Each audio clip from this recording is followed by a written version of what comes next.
Hello, my name is Sip Mendez. Welcome to Sip's Techie Tips. In this episode, I want to talk about sustain and also about sustain pedals. But before we do that, I want to thank everybody who's been watching the videos. I really appreciate that, especially subscribers. If you're not a subscriber, click on subscribe. And if you want to be notified of each new video, click on the bell. So sustain. Sustain is the length of notes, or how long the tone of a note lasts after you've pressed and released a key on your keyboard. That's basically it. And let's talk about it in more detail. This is my Alesis B49 keyboard, and we're going to talk about sustain. And what sustain is how long the strings continue to vibrate when you press a key. If you press a key quickly and let it up, you get a very short note. If you press the key and hold it down, you get a very long note. And that's basically what sustain is. Same thing with chords. If you press them sharply and quickly, if you hold them down, they continue. And the way the piano works is each key has 3 strings. There is a damper under each set of strings, and it keeps them from vibrating and making sounds until you press the key. When you press the key, the damper is released, a hammer strikes the strings, and then when you let the key up, the damper comes up to mute the string. What a sustain pedal does is it's like releasing all of the dampers. And when you press a key, it continues to vibrate. Eventually it will decay and become silent again, which may take a very long time. When you release the sustain pedal, then it goes back to normal. So in a chord, if you press 3 keys, they will continue to vibrate until you release them. If you engage the sustain pedal, they will continue to vibrate. So I have 3 vibrating, 6 vibrating, 9 vibrating until I release my pedal, and that will kill all the sound. And that's basically what sustain pedals do. It allows you to have those harmonies that just continue on.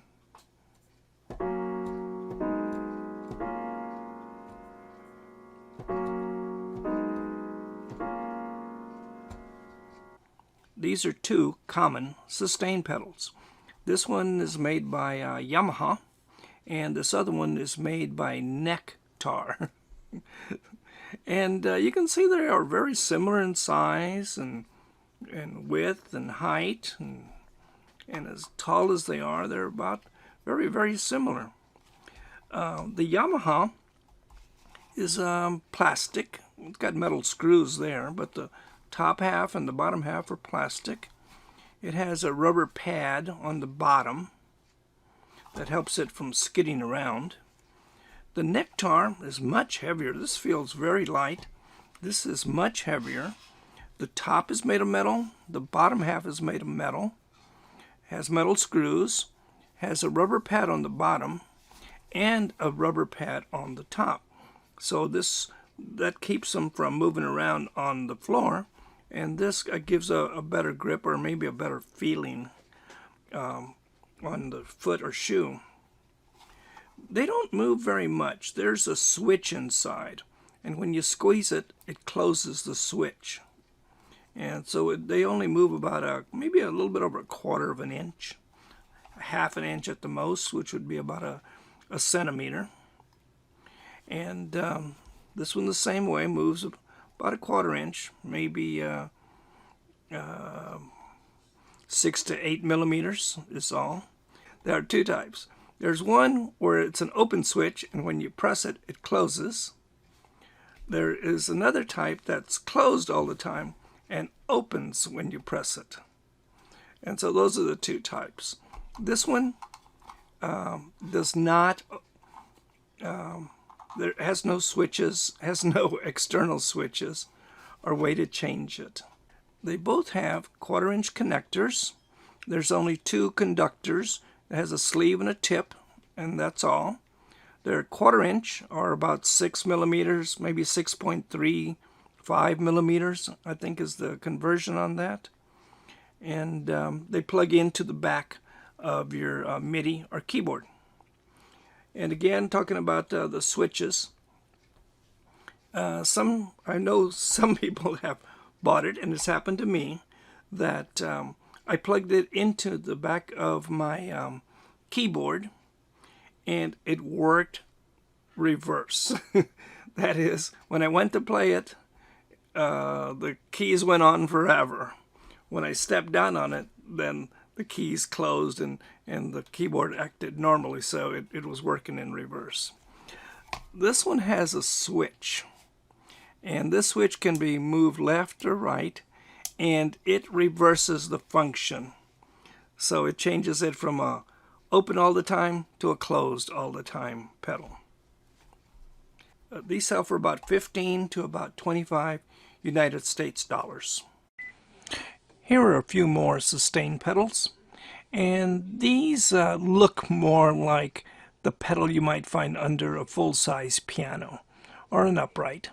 And they vary in price. These are about, say, $14, and I've seen them around $28, $30.